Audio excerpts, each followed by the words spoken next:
So this is the first episode of Medusa's Mad World, so you know we've got to kick it off with a banger. Did you ever hear the story about the rapper who ate his roommate? Yeah, I'm not joking. He ate his roommate. Today we're going to dive into one of the most disturbing, shocking and tragic stories in hip-hop history. This is the story of Big Lurch, a rapper that not many people have heard of, but he gained his infamy from a gruesome act that left the world in horror.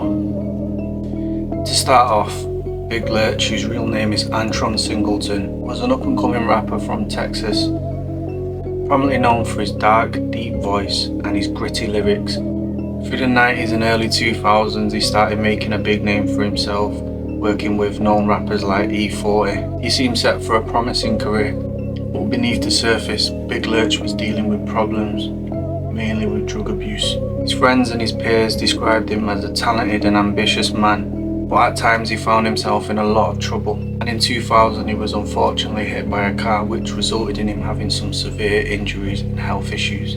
As part of his recovery, he was prescribed some really strong painkillers, and I think this was a trigger to the problems that was coming, as the mental impact of this took a devastating toll.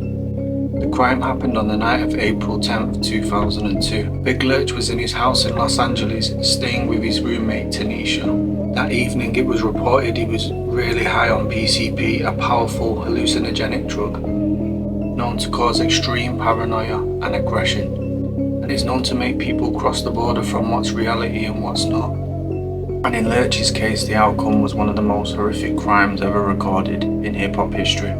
According to the police reports, Big Lurch started hallucinating, experiencing what he later described as a spiritual awakening. In this psychotic state, he allegedly attacked his roommate Tanisha, and then things went completely wrong.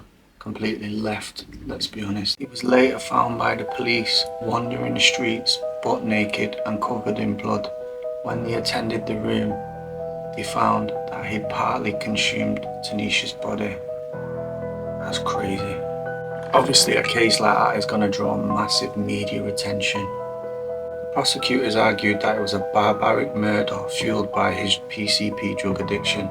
Lurch's lawyers tried to plead that he was of no able mind and he was insane, and the PCP just enhanced that even further. But the bite marks that matched Lurch's dental records proved as damning evidence for his prosecution, and in 2003 he was sentenced to life in prison without parole. To this day he still maintains his innocence and says that the drugs completely took control of his mind and he cannot remember anything that happened on that night. Now that is one crazy story, and it just shows you, stay away from drugs, because you don't know what they're going to do to your mind. You don't know what gateway it opens for evil spirits and entities to enter your mind and just make you demonic, basically. And you know, we all have free will. You chose that life, you chose to take those things, so I ain't sticking up for him in any way at all. But if you like that story and found it interesting, make sure you hit the subscribe button, hit the like button and turn the notifications on so you don't miss any of Medusa's mad stories, bringing you the weird and wonderful world of today. Stay safe out there and thank you for watching.